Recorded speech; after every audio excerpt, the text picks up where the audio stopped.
Okay, so now I'm going to explain something that's slightly hard to understand at first, I believe. Um, so the void setup and void draw functions or methods are contained in processing, like in the background code.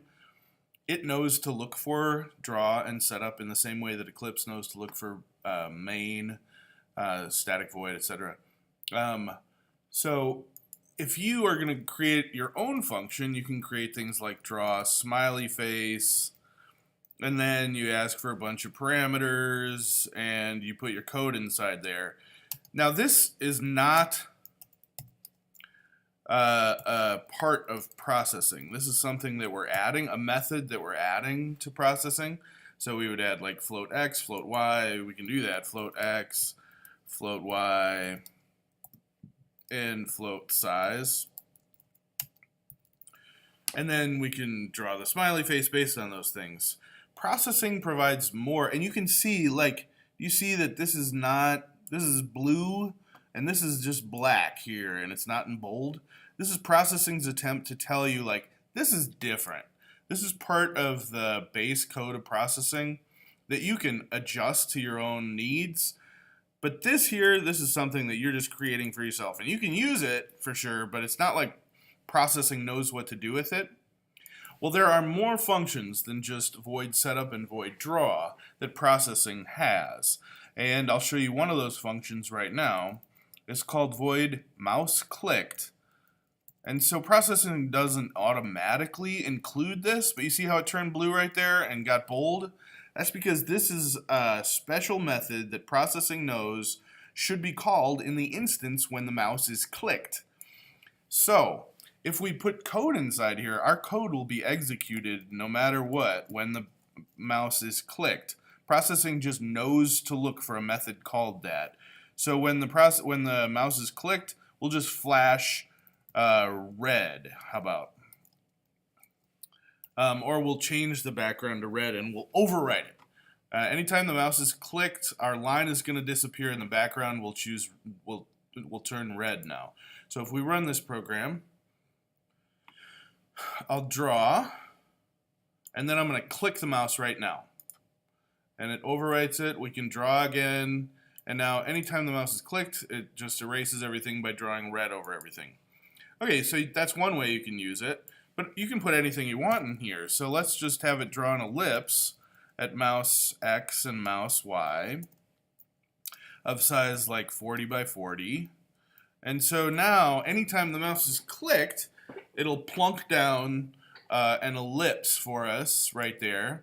But then if we hold down the mouse, something different will happen. So let's just draw a wonky smiley face. Click, click, click. Awesome.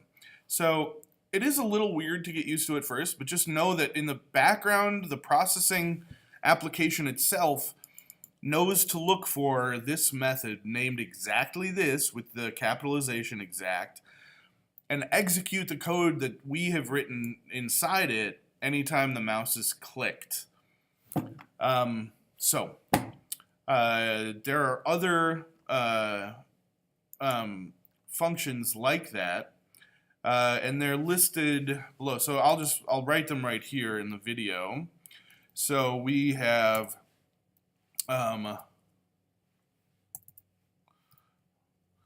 there are the mouse pressed function, the mouse released function, the mouse clicked, which we just used, function, the mouse moved, so anytime there is motion,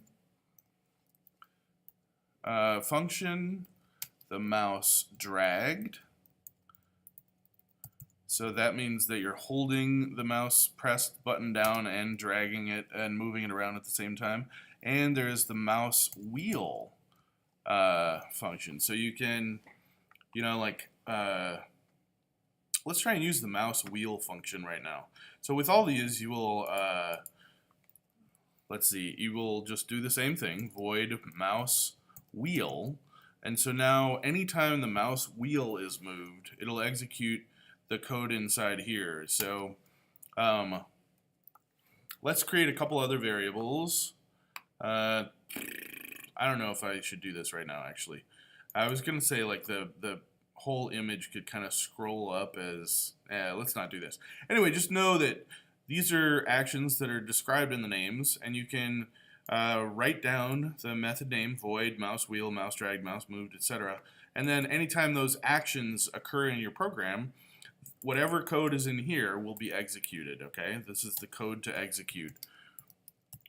And so I want you to play around with all of those different functions and see if you can make interesting things happen.